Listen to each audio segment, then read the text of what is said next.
सब बोलते थे यार ये दीवान सिंह तो इतना अनपढ़ है कि ये अगले रैंक के लिए इसकी एजुकेशन नहीं है, लेकिन उसकी लॉयल्टी, अपनी लॉयल्टी के कारण वो ऊपर बढ़ता गया। 1986 हम ग्लेशियर में पहुंचते हैं। वो पलटन का सूबेदार मेजर एक हाईएस्ट रैंक होती है और वो बनता है तकरीबन 28 साल के बाद। तो पाकिस्तान ने बहुत फायर किया हमारे ऊपर, हमारे 3 जवानों की डेथ हो गई।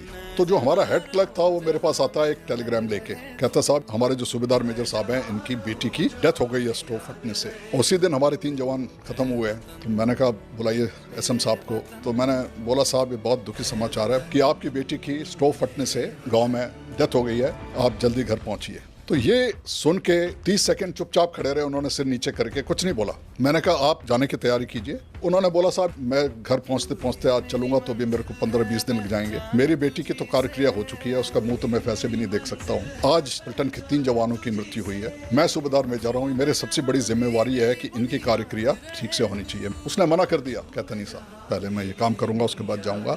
तो फौज का एक दस्तूर होता है क्रिमेशन करने का, उस मुताबिक उनका क्रिमेशन किया और फिर मेरे पास आए, कहते साहब ये हो गया, अब मैं जाता हूँ, लेकिन पहले मैं इन 3 जवान हैं इनके घर जाऊंगा, इनके फैमिलीज को इनकी अर्थियां दूंगा, उसके बाद मैं अपने घर जाऊंगा। That man doesn't need education, he had character, he had sense of duty. अगर आप इस अनपढ़ आदमी की जो सेंस ऑफ ड्यूटी और कैरेक्टर थी, अगर आप उसका 10% भी करेंगे, so you will take the India forward at twice the speed that it is moving.